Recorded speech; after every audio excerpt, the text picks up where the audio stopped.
ये वीडियो उन लोग के लिए है जो आँख खोल के भी सोते हैं। ये वीडियो उनके लिए है जो यूपीएससी की तैयारी तो कर रहे हैं या स्टेट पीएससी की तैयारी तो कर रहे हैं, लेकिन उन्हीं को नहीं पता है कि वो क्या कर रहे हैं। इसका तात्पर्य ये है, इसका मीनिंग ये है कि सपोज दैट आप तैयारी कर रहे हैं लेकिन आपको अवेयरनेस ही नहीं है।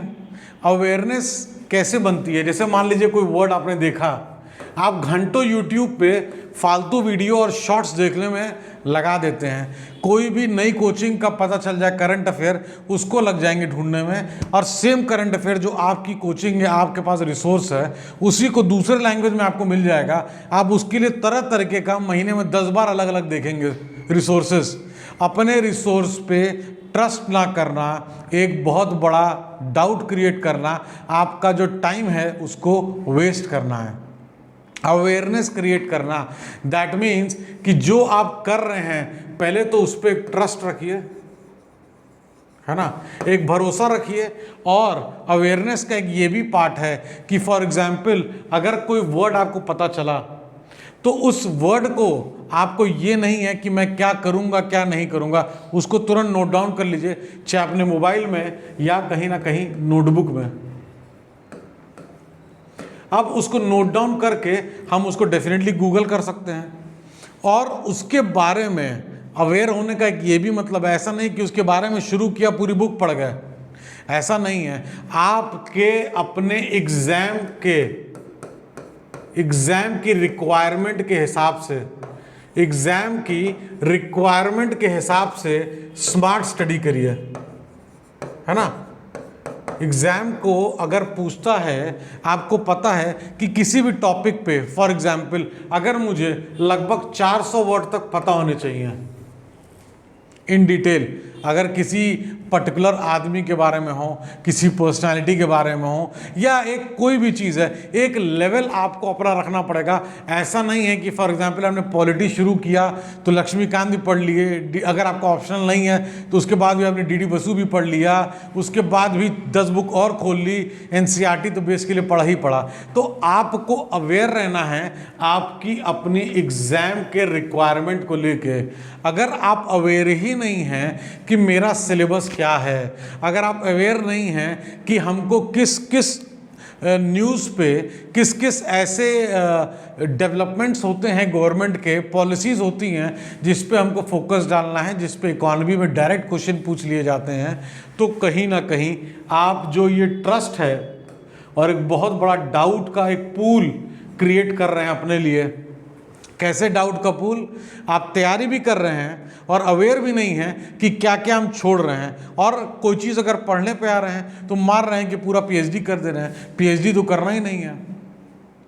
जब पीएचडी नहीं करना है, एक पर्टिकुलर लेवल तक की हमको नॉलेज की आवश्यकता है, तो उसको हम यूटिलाइज करें, और उसको ऐसा यूटिलाइज करें कि भाई हम एग्जाम के पर्पज से पढ़ रहे हैं ना। अगर हमारा पर्पस पीएचडी करना है तो फिर हम उस पर्पस से पढ़ेंगे, लेकिन अगर हमारा पर्पस यूपीएससी है, यूपीएससी क्लियर करना, तो उसके हिसाब से पढ़ेंगे। अवेयर रहिए आप क्या पढ़ रहे हैं, कितना समय दे रहे हैं। अगर आप कोई चीज़ इंटरनेट को यूज़ कर रहे हैं तो स्मार्टली यूज़ करिए, अपनी ज़रूरत के हिसाब से यूज़ करिए।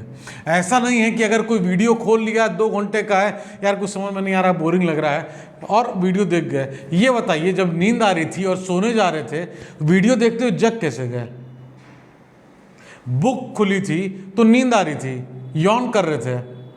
अब जब वीडियो देखने लग गए, टीवी देखने लग गए, कोई मूवी देखने लग गए, तो जग गए। ये कैसे संभव है? आप ही की बॉडी है, पढ़ते समय सोने लग गई थी, और पढ़ने के बाद अब अगर आपने सोचा कि नहीं अब नहीं पढ़ रहे, सोएंगे, फिर आप ऐसा चार्ज हो गए कि अपना सारा काम नॉर्मली कर रहे हैं। दैट मीन्स कि आप खुद की जो अवेयरनेस है उसको आपको चेक करना पड़ेगा। खुद का जो आपका लक्ष्य है, जो मोटो है आपका, उसको आपको बार बार याद करना होगा, और उसके प्रति आपको रुझान रखते हुए डेली आपको काम करना पड़ेगा और डेली आगे बढ़ना पड़ेगा। बिकॉज किसी भी एस्पिरेंट की जो जर्नी है वो इस तरीके से चलती रहती है, कभी ऊपर है कभी नीचे। ऊपर है मतलब एकदम कॉन्फिडेंट है, नीचे है मतलब समझ ही नहीं आ रहा यार, 6 महीने से पढ़े जा रहे हैं, क्या होगा एग्जाम में कुछ नहीं पता। तो किसी को नहीं पता होता है, टॉपर को भी नहीं पता होता है कि वो टॉप 10 में आ जाएगा, टॉप 3 में आ जाएगा, लेकिन जब वो आता है तब उसको विश्वास होता है। अपने ऊपर विश्वास रखें, काम ऐसा करें जो कल के डेट में खुद के लिए आंसरेबल हो। दूसरे को मत देखिए कि हमको इनको आंसर देना है, खुद को आंसर दीजिए। खुद की अवेयरनेस रखिए, अपने सारे डाउट को तुरंत ख़त्म कर दीजिए। जो भी डाउट है इस वीडियो को देखने के बाद सबको ख़त्म कर दीजिए, एग्जाम से रिलेटेड। क्योंकि अगर हम डाउट करके मेंस में आंसर लिखेंगे तो हमारे आंसर में रिफ्लेक्ट करेगा, डाउट करके इंटरव्यू में जाएंगे तो भी रिफ्लेक्ट करेगा, और वो भी क्लियर कर लिए डाउट करके किसी जिले में पोस्टिंग पा जाएंगे तो भी हम डाउट में ही रहेंगे। तो ऐसा डाउट ना रखें, अपने पोटेंशियलिटी को पूरा यूज़ करें, अपने पूरे पढ़ाई का जो समय दे रहे हैं उसको प्रॉपर यूटिलाइज करें, और बाकी जो अवेयरनेस है, टाइम देना से लेके किस रिसोर्स को सेलेक्ट करना, किन चीज़ों पे ज़्यादा बोझ, करंट अफेयर्स पे, कंटेम्प्रेरी अफेयर्स पे, स्टैटिक पोर्शन पे, नोट्स मेकिंग पे किस तरीके से आपको ध्यान देना है, इन चीज़ पे अवेयरनेस रखिए, प्रॉपर यूटिलाइज करिए, जो भी डाउट्स हैं उसको क्रश करिए और आगे बढ़िए। Thank you so much for watching this video.